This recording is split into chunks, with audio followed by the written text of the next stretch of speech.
All right, we're back. It does feel like it's been a couple weeks since we last spoke. I think that's because I watched a lot of stuff, in particular this week, and I was thinking maybe like a lot of stuff just came out, but I just watched a lot of old video content. But yeah, good to be back. How you guys been? Good, man. There's a lot going on in the world, so it feels like longer than two. Scott, what's new in cable television, Scott? Well, speaking of cable television, I was watching We Need to Talk About Cosby, which was on Showtime. What is that? It's about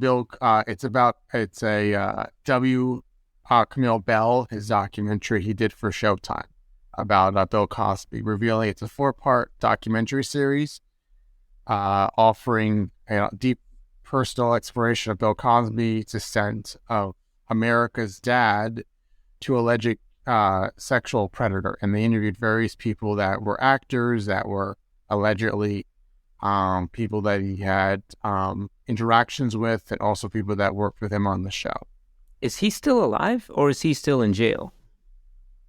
Or both? Bill Cosby is still alive. Yes, he's alive and apparently well.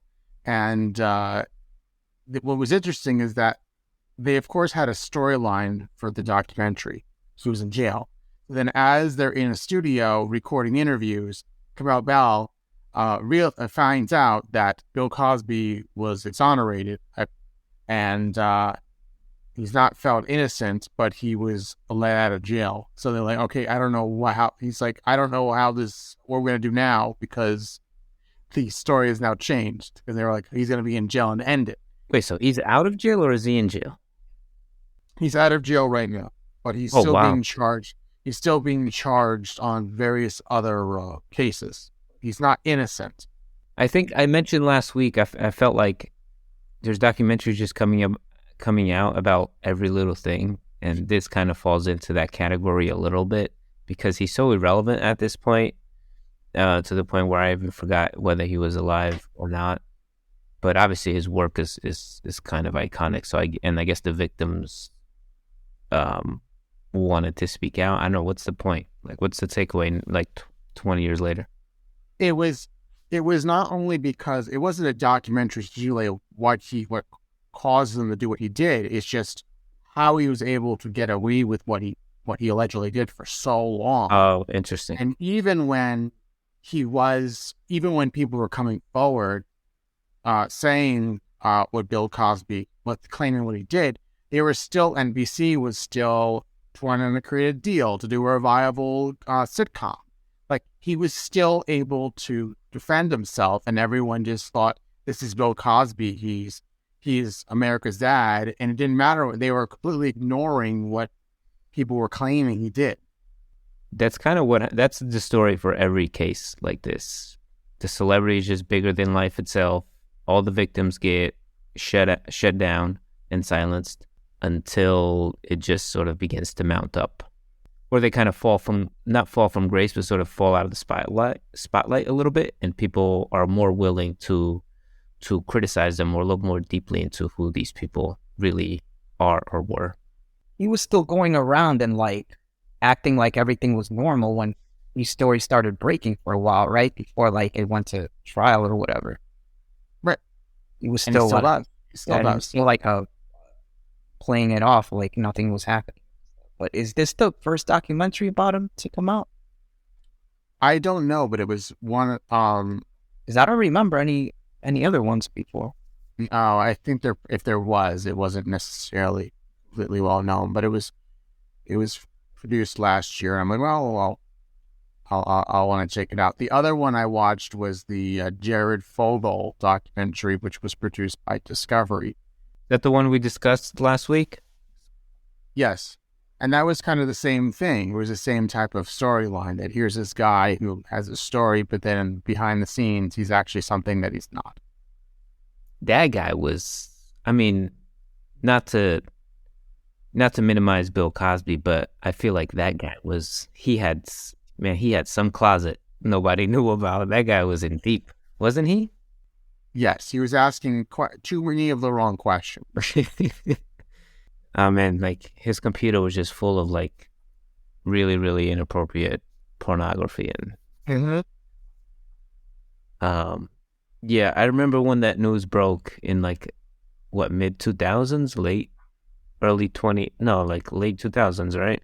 Mid to late. Everyone was stunned, really, because he was on television so much. Like his campaign about losing weight, and he had been on TV for so long too. Everyone kind of knew this guy, so it was a big deal when he got busted. I was watching the things, but those are the two more of the things that stood out, other than my usual regular shows I've been watching. Nice. Pedro, you've been on the sports documentary.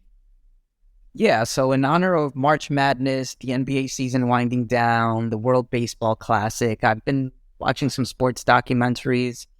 The latest one I watched was Operation Flagrant Foul, about a referee scandal, I want to say in the early to mid 2000s. Yeah, I'd say so. Was he taking bribes or was he? What's his story?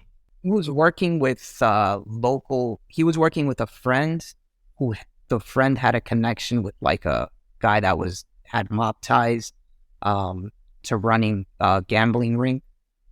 And because the ref had inside information as to like, oh, what players might be out that day, or like just things like, oh, this referee is reffing this game and he doesn't like this particular player and he always gives that player bad calls. He sort of had some sort of inside information on how the game would lean. So he would just give his picks to his friend who would put in bets for this mob guy. And yeah, they made a lot of money, millions. The FBI got in on it and everything. So it was interesting. And that's an interesting series about just weird things and bad things that happen in sports. I've seen 2 other episodes from the series. One of them was the girlfriend that didn't exist, about Manti Te'o, a college football and then NFL player, was like one of the first people ever to get catfished. I remember that story. Yeah, he had like a long-term relationship, quote unquote, online with this person that he thought was a girl from like his high school back in Hawaii, or his cousin's high school. I don't remember which one.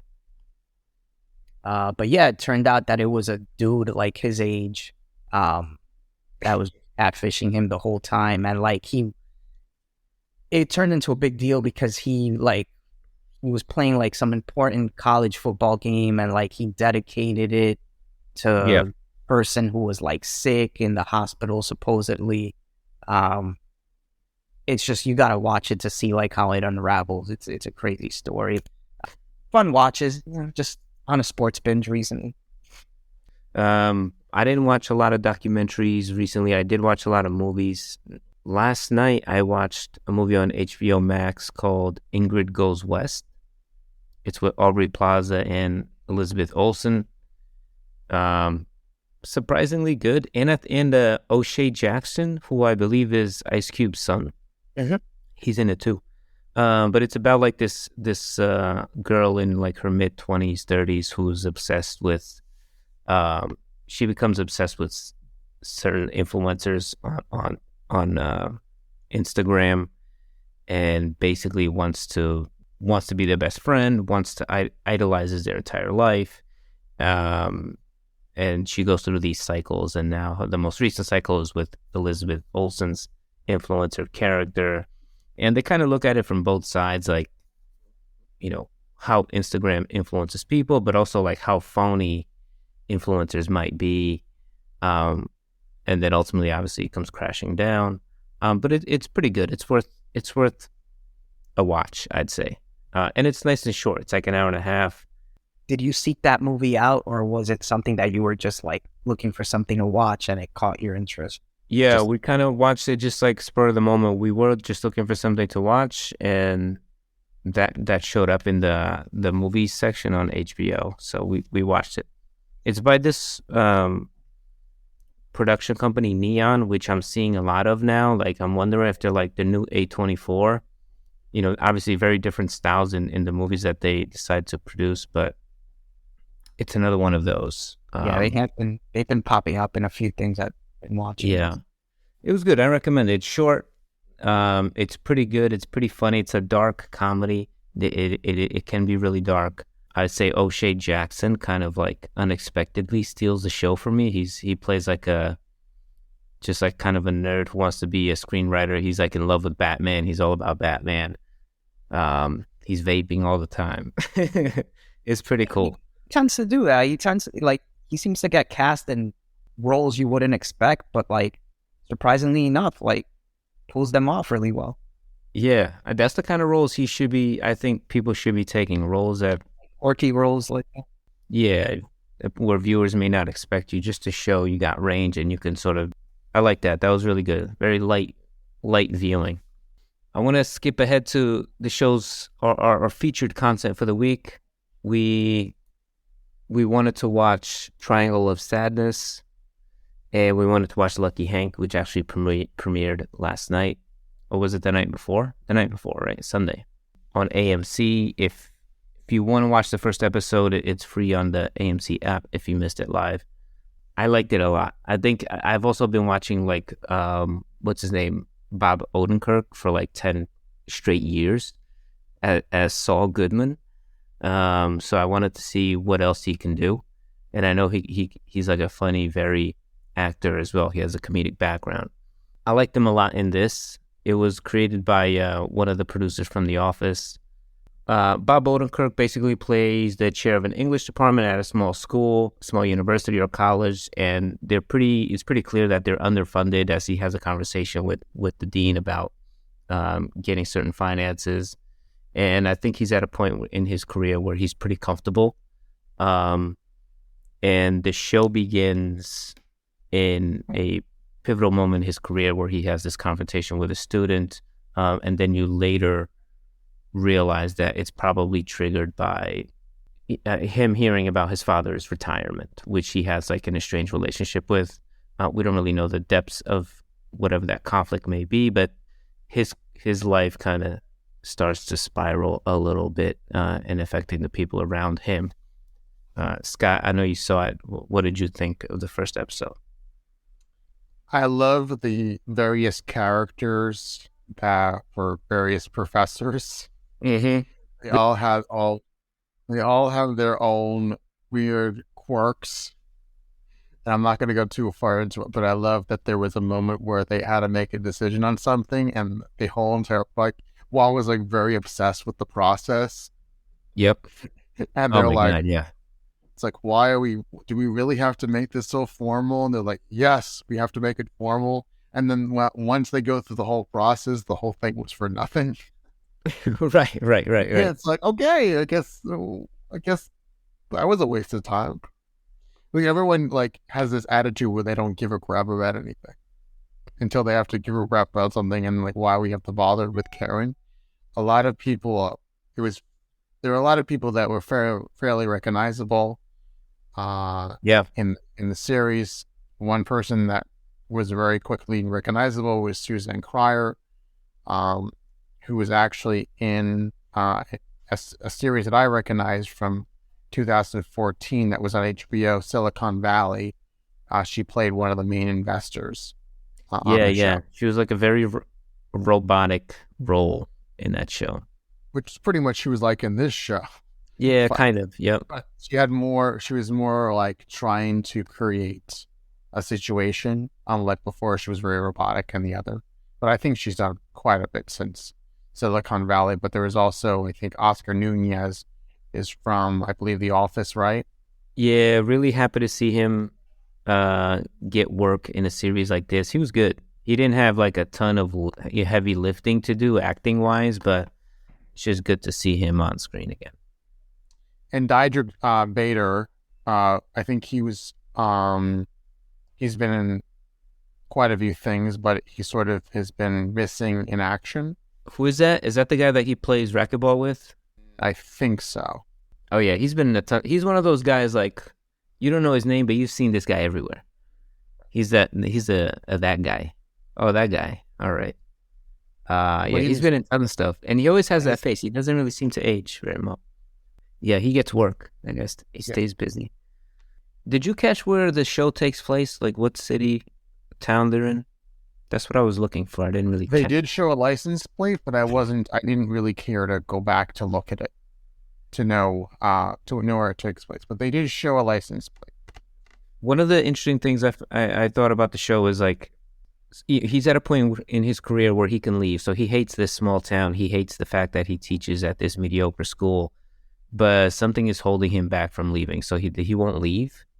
And again, like it's only the first episode. I'm really curious to find out what is going on there, because he does get into a pretty serious exchange with his wife, who is, I think, applying for a job in New York and excited to go, but he doesn't really relent in that regard. So it creates some friction. I'm sure because he feels comfortable. Well, that's also part of it, I'm sure. Yeah, he definitely feels, and maybe now he feels uncomfortable because he does. So he reads in the newspaper that his dad is retiring. His dad, I think, was is a famous author.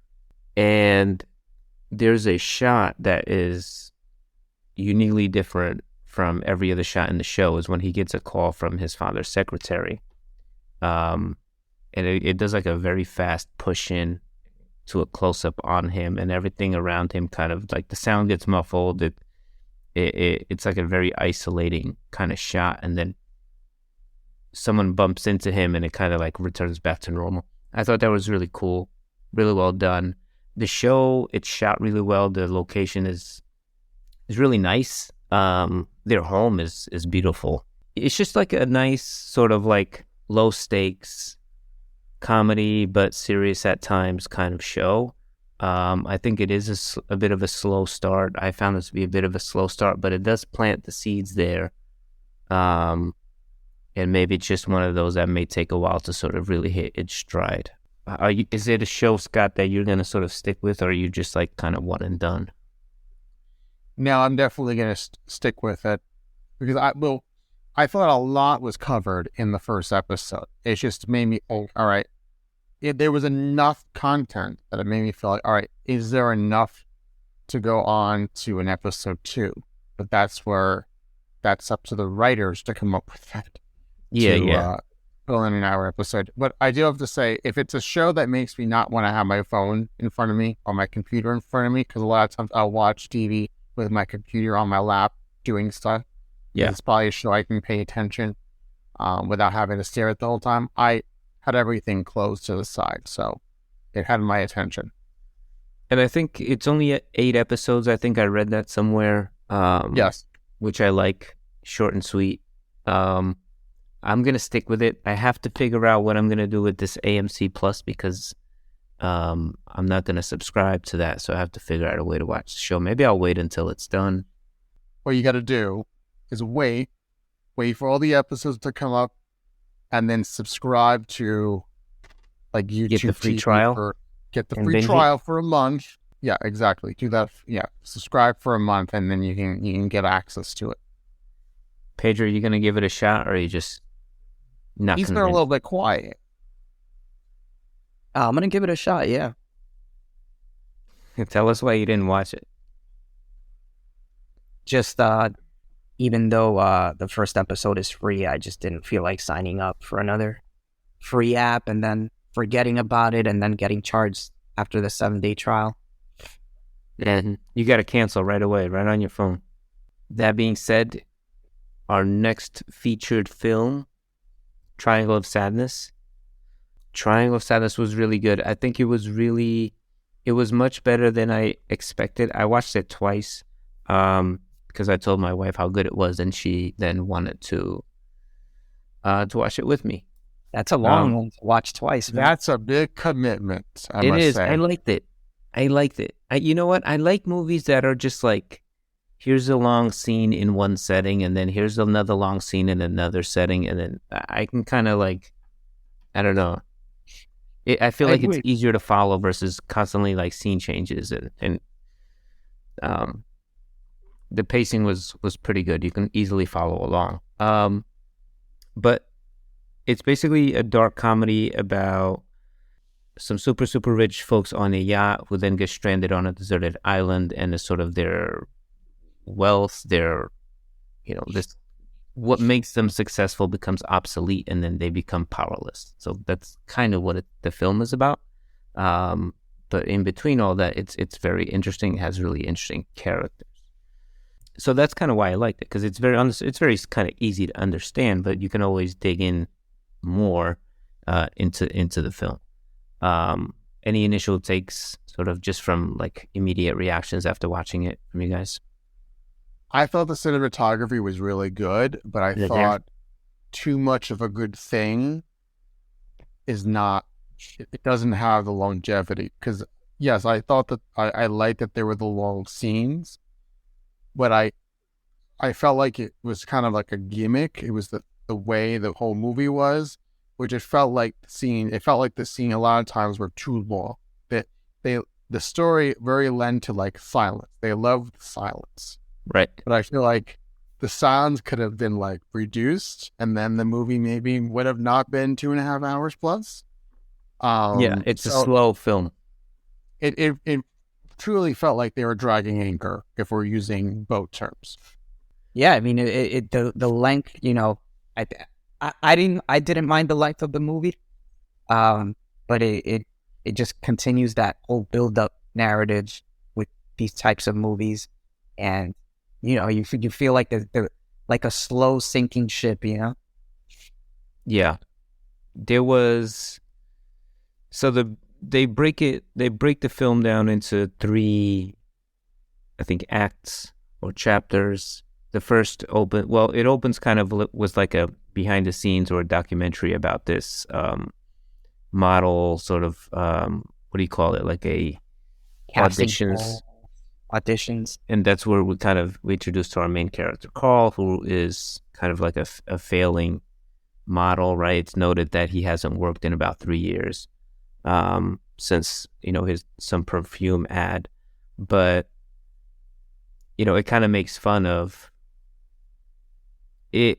It looks at, like, they specifically mention Balenciaga and H&M, and like Balenciaga is represented. They say this like outright, is like a brand that looks down on its customers, and H&M is a brand that is very inclusive and everyone is smiling and having fun.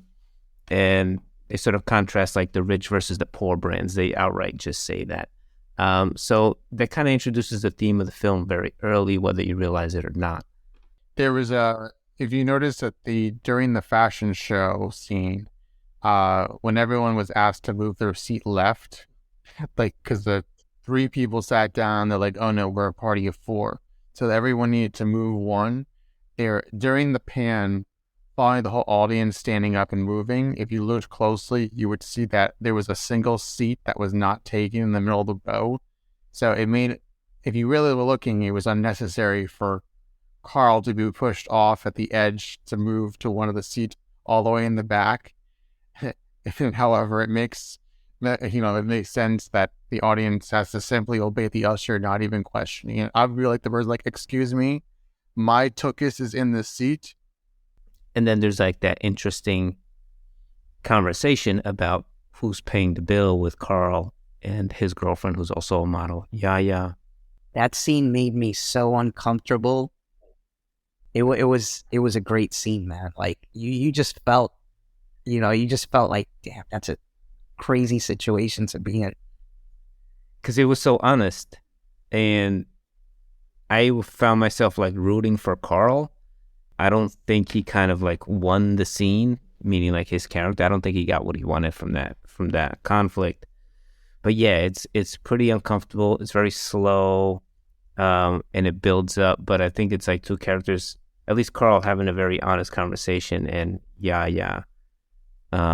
just playing him the whole time until the very end. Yeah, it kind of made me hate her at the beginning, since that scene is in the beginning of the movie. It kind of like made her out to be like the snotty one, like the bad guy, like. But as the movie progresses and the tables turn, she actually becomes really likable at the end, and she kind of knows her role in society, you know, like when she's in the beginning, she's in this upscale like world and everything, and then when the shipwreck happens and the tables turn, she kind of, you know, straps up her boots and becomes like a worker and stuff. So she was, I really liked her character. I was scared that elevator that she was in, it was going to break because he kept on making the door open and close, open and close. I'm like, how is that door reopening again? Like all the doors shut completely, and then he opens, like breaks the doors open. I'm like, once the doors close, they lock. It's not going to reopen by just opening it yourself. I definitely thought like they were gonna break up after that, after the elevator thing. Like I was surprised that like he just came into her room, or she came into his room, and they just like made up like nothing happened. I thought that looked like something serious enough to break up a relationship over. He threw 50 euros down the elevator. I was like, wow. But at the end of that, I don't know where she goes. She said like she couldn't fall asleep on the chair or something, so she came back. She took a walk. She tried to sleep on a couch, but she realized that a couch is not fit for her. But she tells him, like, when he's talking about, you know, this construction of male and female roles in modern society and how he just wants them to be equal, and she's like, well, she basically says, I'm a model. If I get pregnant, I can't work, so I want someone who's going to take care of me ultimately. And I think she sees their relationship more as like a convenient transaction, being that they're both models. It's just kind of working right now, and she ultimately she brings him along to this trip that she got a free ride to, which is like this boat ride on this super rich yacht with a bunch of super rich Russians and Europeans. I think that scene opens with the yacht staff hyping themselves up to make as many tips as possible by catering to these idiotic billionaires. Yeah, that pep talk. That pep talk is wild, right? It make them look like animals almost. It was very, very raw. Gotta get those tips. And then there's a scene too. It cuts from, they're making so much noise that it then cuts to the staff underneath, like the lower class folks. On the hierarchy, they're the lower end. And I didn't know that because I've never been on a cruise or a ship or anything like that. And I didn't know that's how it works. But, yeah, I was talking to someone who recently went on a cruise, and they were explaining to me also how, like, the rooms, like the cheapest rooms are on the bottom, and like the more expensive rooms on the top. You can get a window on the bottom. On the top, you get like a balcony and stuff. So sometimes, the accommodations, if you're buying the cheapest room, it's even worse than being in a jail cell, because at least a jail cell has a window with bars. Yeah, it's not worth it at all. That's what I've learned. Like that was, I guess being on this ship or this cruise, this yacht, super yacht, this was the perfect setting for the story the director was trying to tell, where he flips the hierarchy, and the lower class becomes the ones in charge. Like, I just thought this was the perfect setting for it. I just want to talk about a few scenes that really stood out to me. One was the Nutella helicopter fly-in, because it gives you like 10 minutes or 15 or 20, I can't tell, before it really pays off. So you see basically like a yellow briefcase being flown into the yacht, and then a couple of scenes later you see the Russian guy, someone comes up to him and opens, you see like the kitchen staff opening up the case, and it's just 3 cases of Nutella, just so this guy can put it on his toast, or his wife or whoever. So that is just like tells you like how rich these guys are without really telling you. And then there's another scene where I think it's the French woman is insistent that everyone go on the water slide, all of the staff. That was another scene that just was making really uncomfortable. Like, at least I felt uncomfortable for the young woman. For the young woman that was the staff there. Like, imagine being in that situation. Like, what do you do? You're not supposed to do that. Right. This person is like this super rich person gets whatever they want no matter what. How do you tell someone like that no? And she does say no. You're not supposed to say no to anything. Right. So when That's she says no, and she's like, "Did you just say no to me?" And I think her facial reactions during that whole scene, like you can see her head. I mean, the acting is so good because you feel like you can see the character's head like malfunction, almost like the robot just got broken. And then ultimately, there was a lot of great facial expressions and body language without saying anything in this movie. the whole puking scene was insane because it just never ended. It went on a long, and then it got more absurd and more absurd. Yeah, it just got so absurd, and then ultimately, and it turned into shedding after puking.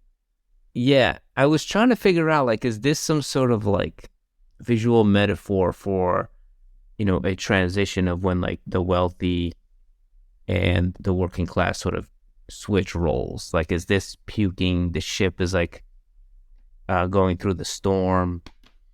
Yeah, I couldn't really articulate it, but I felt like that kind of was the turning point for the story there. It was very obvious that the people were not from New Jersey because we're stronger than the storm. Was all of this caused by was it by the ship moving and the motion sickness, or was there also like food poisoning involved? No, so what happened was, because there was a scene before this where they asked the master chef, to come up or something. Right. Says, for the water slide.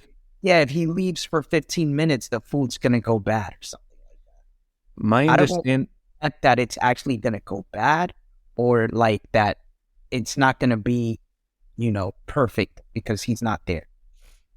That could be it. That's actually a good point. I didn't think about that. My interpretation was, there are a couple of scenes where the captain is sort of drunk in his cabin, and when they're trying to set up the captain's dinner, the woman goes, you can do the captain's dinner any day except Thursday because we're expecting a storm. And then he's like, oh, Thursday? Yeah, Thursday works. So he locks in the captain's dinner for Thursday, which is when the storm is incoming, hence like all the waves and all. That's why the ship is like completely fucked at that point. And I thought that everyone just got seasick because the storm was like way too much while they were eating at the same time. The only one that really coped with it was the captain himself, who seemed to be pretty unbothered by what was happening. And the Russian billionaire guy. Yeah. I also like that the captain got the hamburger or the cheeseburger. Because it just shows like how separate he is from that whole world. Like, he's aware of himself, and he's like, yeah, I'm not into fine dining. So he gets the burger. I feel like we could spend a lot of time just talking about scenes. I want to jump a little bit to the end when Abigail, who is, in the movie, the toilet cleaner, basically, on the island, she is the one that becomes the leader because she can fish. She can cook, she can make fire. So they depend on her for their survival. They try to like buy her off, but all of that material stuff is kind of worthless. So she becomes the leader. And ultimately at the end, spoiler alert, at the end we find out that these guys have been on like the back end of a resort island the whole time. That was a huge surprise. That was cool. I thought that was cool. But she becomes corrupted by her power, right? Mm-hmm.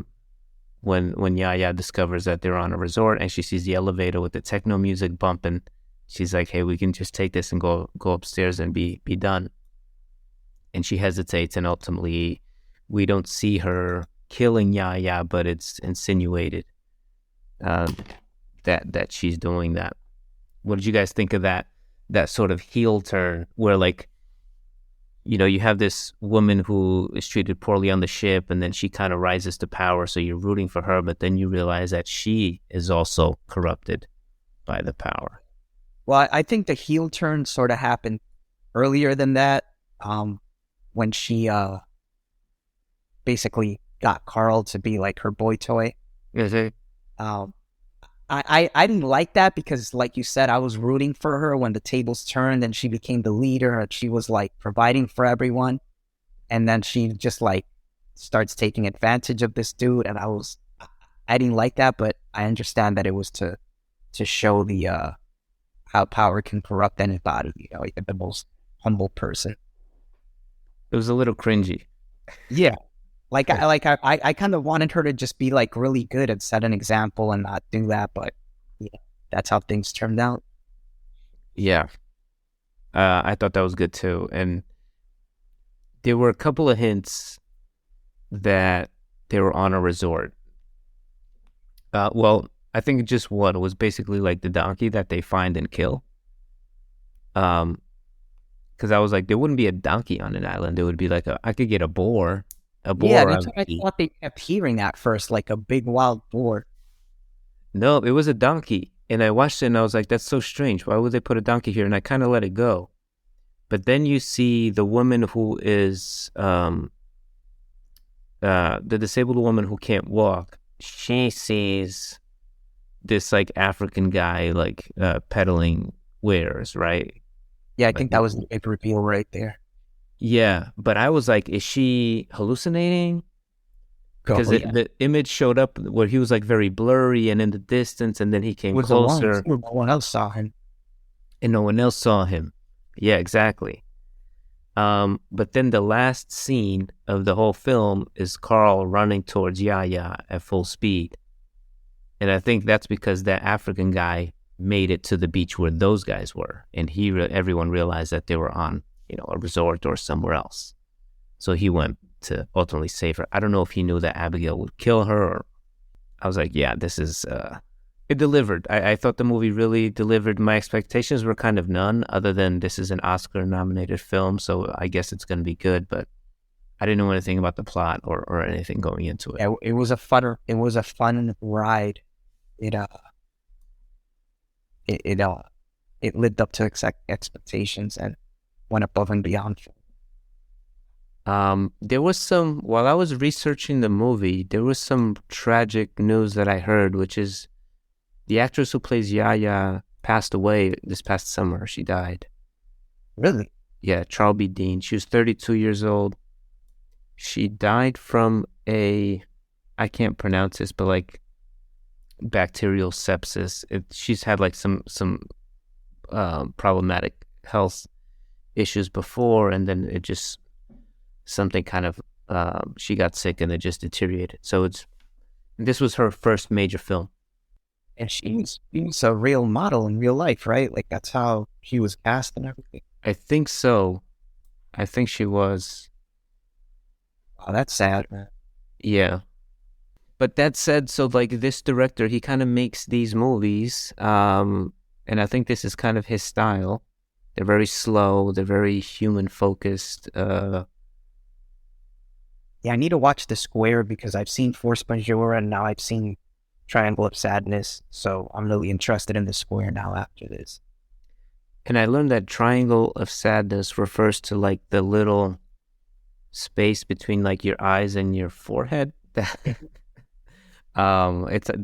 those frown lines. So that's where that term kind of comes from. I think I heard the director sort of talk about that. What did you guys think about them inserting the pirate into the Castaway Island scene? I thought that was a funny little thing to do. Put that in there. Because he's neither like the lower working class staff on the ship and he's not the rich people. He's just like this outsider that from a different background that was thrown in there. Yeah, and I think we don't know what he is. He says he worked in the engine room, but maybe he is a pirate. It never really gets resolved. I got that he was a pirate. I mean, they had him wearing like the kafia thing that over his face, and you'd think a pirate would cover their face and head with. Like everything was trying to encourage you to think that he was a pirate, but we never saw him raid the ship, did we? So we don't know for sure. They didn't show it. I guess it's trying to tell you to not you know, can't really judge anyone. Or once you've lost everything and you're stranded on an island, how do you judge a book by its cover? You know, like the rich people are in the same situation as the staff, and you don't know what this pirate might be. Is he a pirate or not? Right. And I think they leave it open-ended, so you kind of, you know, I think if you're have more of a suspicious kind of mindset, maybe you lean towards he's a pirate. If you're, you know, way more liberal, more open-minded, you might want to defend him and be like, well, he was definitely in the engine room. I saw him. Right? It kind of just leaves it up to you, which is pretty cool. I'm going to leave it there. 2 really good viewings this week, and Lucky Hank and Triangle of Sadness. We'll try to nail it again next week. All right, guys, we'll see you next time.